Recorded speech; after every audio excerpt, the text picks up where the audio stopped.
Welcome back, everyone, and welcome to Ancient Yoga Wisdom for Modern Nervous System Healing. I'm honored to welcome Lizzy Hoffman, founder and director of Urban Bliss Yoga.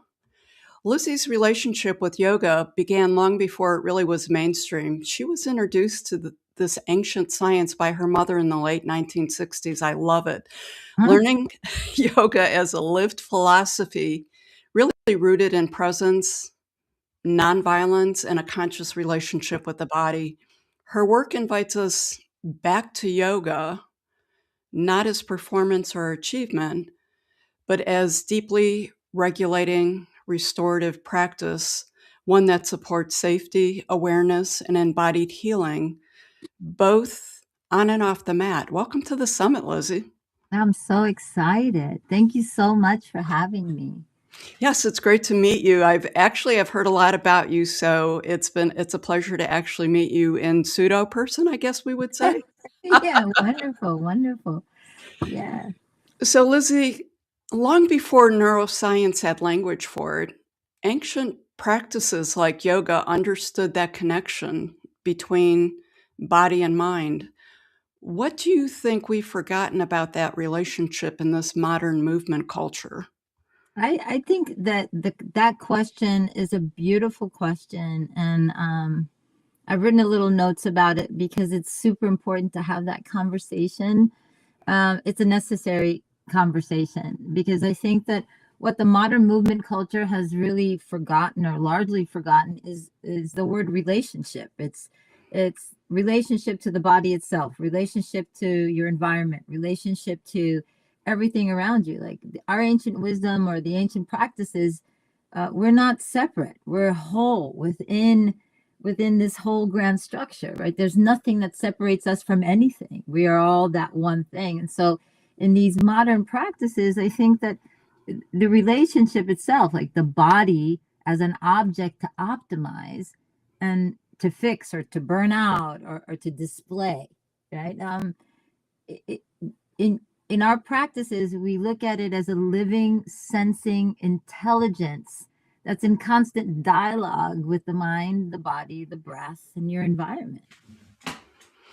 I love that. In your experience, when yoga is approached as a tool for regulation rather than an achievement, what changes in how people experience their bodies both on and off the mat?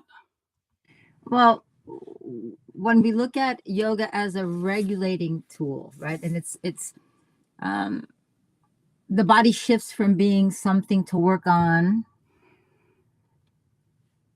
and something to listen to. That single change alters how people experience themselves in practice and how they move through the world. So what tends to change on the mat, sensation becomes information, right? It's not a test, it's not a judgment. Instead of asking how deep can I go in this pose or how good do I look in this shape, the question becomes what's happening to me right now. What am I sensing? What am I feeling? And that's part of that relationship that I was talking about, right? Breath leads instead of obeys. Your breath is lead, right? And Yeah. so it's your breath is no longer forced to match a certain shape. Our breath is a feedback loop, right? So the breath starts to, if the breath shortens, then people start to pause, or if the breath is giving them information, we begin to listen. It's there's a balance. Effort and balance are effort and rest are balanced. There's so many things that happen, and I could talk about it so much. I'm so excited to talk about it. But rest stops being something that's earned after effort, Okay. right? Comparison drops away. Achievement relies on usually achievement relies on external things, right? Achievement relies on external reference points. Regulation draws attention inward, and the room fades, the inner landscape becomes a primary place to be, and people feel less watched and more present. Um, so that would be on the mat. But what about off the mat? Off the mat, the body is trusted as a guide. I think that, in yoga, we talk about a lot of things that it's information, like the gunas are information, all these, the doshas are information, all these things that we're super familiar with in yoga are information. And when we're on a mat, the modern culture doesn't recognize the squirreliness or the irritation or the shortness of breath as information. They'll disassociate from it and just bypass it, instead of learning how to regulate that. And what is the body trying to tell me? And why do I feel squirrely right now? Oh, it reactivity starts to decrease, right? When we understand how we can regulate ourselves. We learn about our own interoceptive qualities that are innate, but because of the culture we live in, we don't listen to our hunger. We don't listen to our thirst. We don't listen to when we want to rest, because all of that is, oh, I'll sleep when I die. How many times have I heard that? I'm like, come on, rest is so necessary, and we are dismissing the signals of the body for this achievement. And where does that lead us? So I think that I've always said to my students and everyone around me is, the body speaks to us through sensation and not through sentences. And so we really need to have, or we're not talking to somebody like, this is what you have to do. It's innate in us. And when we start to listen and have that relationship with the body, that's what yoga is all about. It's like, how do I want to feel? Not how am I supposed to feel? If a client comes to me in a therapy session, that's the first thing I ask is, so what's going on? How do you want to feel today? And they're just like, I don't know, because they don't know. And I could relate to that. Yeah, I'm not being glib about it. It's just because we haven't really anchored ourselves into the felt sense of safety, the felt sense of joy. And these are the things that yoga really wants us to explore, because they're so far apart from us right now.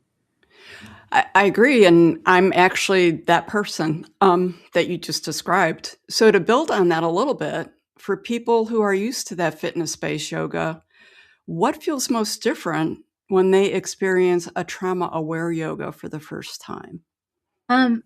Again, here's somebody that is super, and there is absolutely nothing wrong with that. We're in a society that is super, I got to see it, I got to feel it, I got to achieve this is where I go, I'm goal oriented, my body has to look this way. So we're living in a story tale, right? We're living in this story tale constantly. We're conditioned to do that.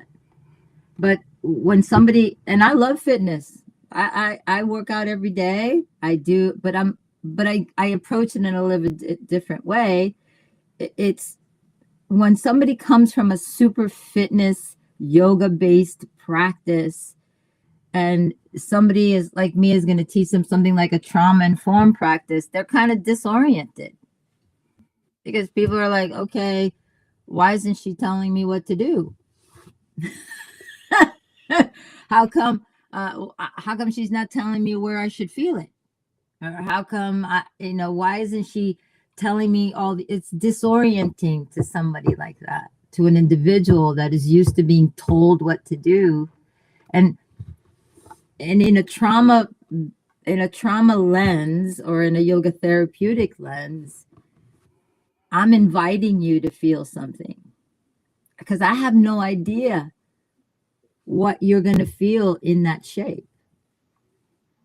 I could suggest, slowness, maybe going a little slower. That might activate someone's irritability, going slower. holding a pose, that also might set some triggers off for somebody.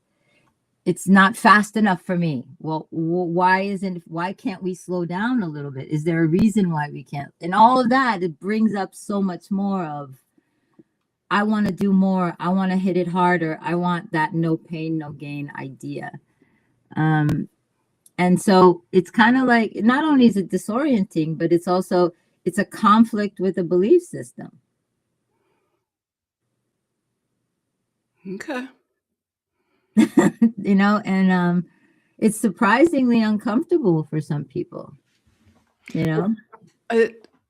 I could see that actually. I would think that it's probably uncomfortable for more people than one might expect. So, to continue on that, when you're working with the students and you're helping them redefine success, more is feeling safe, or more is being present, more connected. Your thoughts on why this approach matters, not just for the students, but for the teachers as well. This has to be a massive shift for many of the teachers out there, I would think. Absolutely. I think that I'm a firm believer in healing presence. And so when we come into the therapeutic mindset, or if I can't feel safe and regulated as a facilitator, you're not going to feel regulated and safe as a student or someone, or as a client. It's dysregulating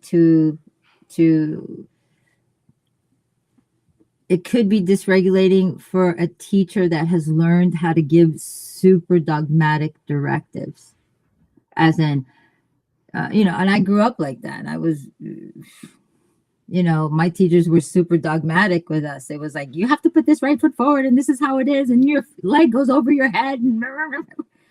But what happens if your body can't do that? That's also dysregulating. That's a bit of shame, right? We start to think my worth was attached to that shape, and I can't do it because I can't get into what they want me to do. And teachers are taught like that all the time. I get it. Granted, in a vinyasa class, we're talking about alignment. We want somebody to be in a shape so that their body is safe. Their bones are stacked on top of each other. They're not feeling wonky. Everything is feeling good in the body.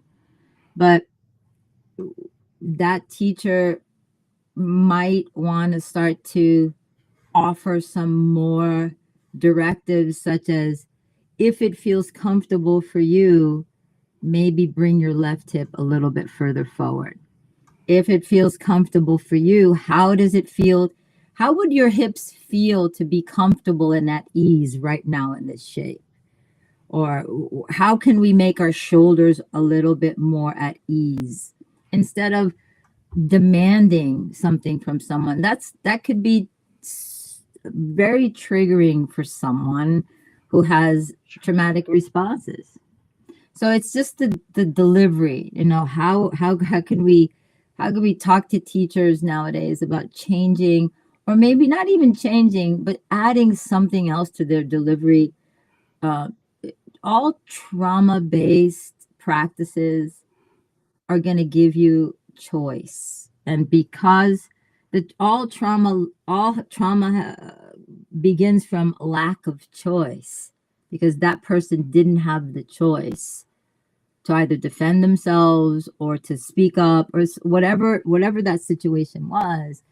And so when we're facilitating something to someone, we really want to be present in the idea of, I need to give this person agency, because that's where the safety begins, right? That felt sense of safety. Yeah, that makes sense to me. Before we shift into some breath work, could you just briefly touch on sequencing, what it is, and the importance of it? Sure, sequencing is super. Now, I love sequencing. Sequencing is super important. It doesn't matter if you're doing a super vigorous vinyasa class, or a restorative practice, or a yin practice, or even if you're just seeing someone one-on-one and you're doing a couple of poses. Titration is super important. little by little could be super important for someone. But sequencing is you want to orient someone in their space so they feel grounded. So that orientation of groundedness, of understanding what's coming next. Transitions are super important. So, if I'm in a room with 50 people, I have no idea if someone has gone through a traumatic experience. So, in general, I want to make things as oriented as possible, as grounding as possible, as so those transitions are going to go right into something else. It's not a surprise. There's no big surprise. So all of these orienting, safety, agency, having that person choose if that shape feels good for them or not. They could opt out. That makes sense. That makes sense. Thank you for sharing that. I had never heard of sequencing until recently on that very conscious level. When I look back, I've recognized that it was integrated in, but I didn't really look at it from that tangible aspect. So thank you for sharing that. You're welcome. Let's shift over a little bit to breath work because that's integral too. I think the two go hand in hand. How does breath act as a direct pathway to the autonomic nervous system? Well, and this is a great question too. So breath is unique, right? Because it's both autonomic and it's voluntary. Okay. We know that. So most autonomic functions, like your heart rate, your digestion, all those things are not under our conscious control. Right? We're not going to Publix and going, oh, give me a loaf of bread. No, we're not doing that. It's not happening. So we're not even thinking about our breath as we walk through our life. It's an automatic system, and thank God for that, right? Yeah. Our heart beating or our blood running through our veins, and it's such an amazing thing, but we don't have to think about it. It's on autopilot, hopefully, right? Yeah, And that then, would be a good thing. yeah, the breathing is generated automatically by the brainstem and can be voluntarily altered by the cortex, right? So I can manipulate my breath if I wanted to, and then I don't have to because it's an innate thing. The dual control, I think this dual control makes a bridge between conscious intention and autonomic regulation. And that's where we play with it in yoga, right? We have this whole this play that we do in yoga. We manipulate the breath. So brainstem the respiratory centers, the medulla, the pons regulate baseline rhythms, all that stuff. All that stuff is going on. Vagus nerve, especially the ventral vagus complex, is going to regulate or dysregulate. We're going to feel that dysregulation, right? If we're in a ventral state, if we're in dorsal ventral state. Slow rhythmic breathing, particularly with longer exhales, stimulate that parasympathetic response. Working on the heart rate variability. We know those extended exhales, evidence-based practices are also proving to us that those extended exhales are going to help regulate our nervous system, right? Increases parasympathetic tone. Baroreceptors, also chemoreceptors, changes in CO2. So we're not working about oxygen. We're talking about that carbon dioxide. Yep. And that's really what's going to be the deal there, right? It's the blood pressure changes during breath cycles. And this is why slow breathing can reduce anxiety in someone, right?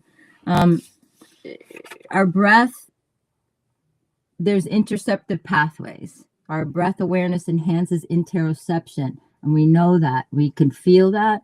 It improves interoception and it supports better regulation and stress relief. In short, changing our breath patterns sends bottom-up signals that shift autonomic states often faster than cognitive strategies. So what my teachers used to say that your pranayama practice is going to work better than you thinking yourself out of the problem.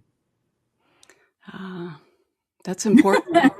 Yeah, because we have a negative bias, right? We have this, we're trying to think our way out of a problem all the time. And if we start doing these bottom-up practices, our whole system calms down. It can. But then again, there's another flip side to that, right? So there's some people that we can't do a lot of breath work with because it could be dysregulating to them. So yeah, that was my question. Do people react differently to this? Obviously. Absolutely. Okay. Absolutely. Individuals can react super hypervigilantly if it's a trigger. So we don't push a pranayama practice on someone.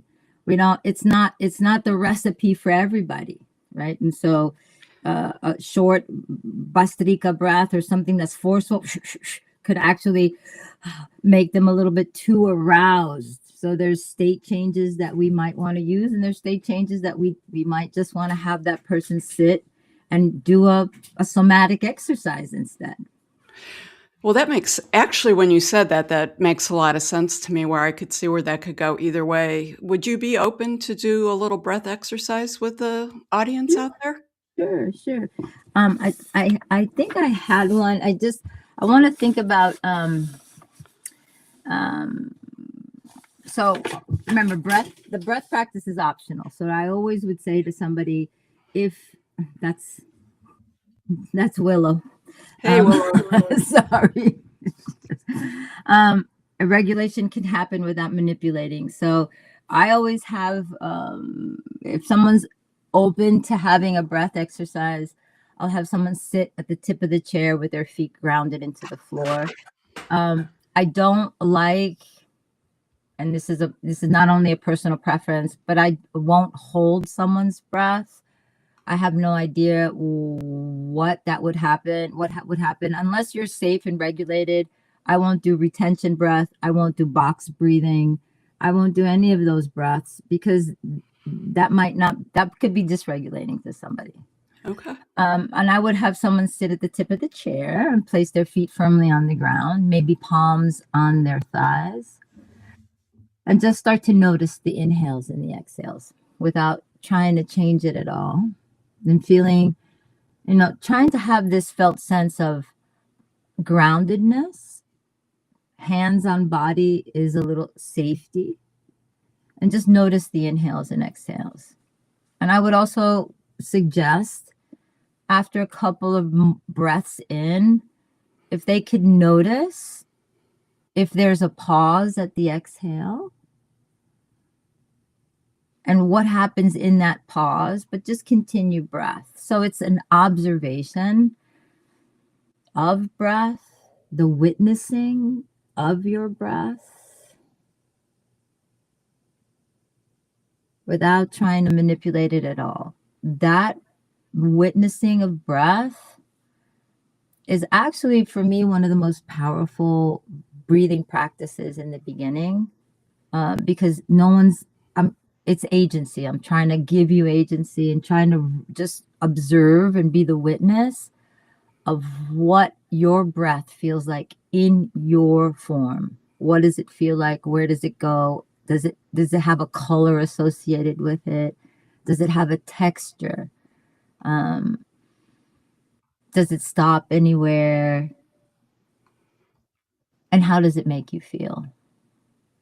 And then I would continue that for a couple of minutes. Okay.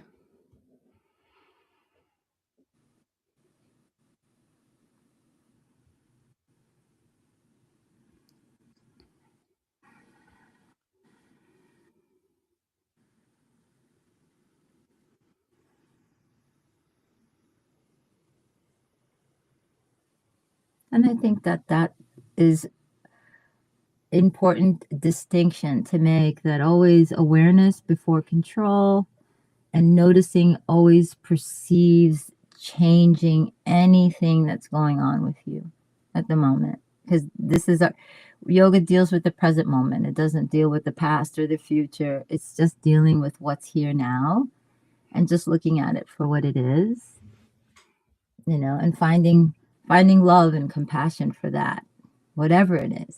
That's beautiful. I appreciate that. You're welcome. Lizzy, thank you for bringing us back to the heart of yoga, not as something to achieve, but as a relationship with the body and the nervous system, as you shared with us today. Your work reminds us that healing doesn't come from pushing or perfecting. We do live in that perfecting society a lot, but from listening, pacing, and allowing safety to lead. I'm deeply grateful for the wisdom you shared and for the way that you model what it means to live the practice and not just teach it. So kudos to you.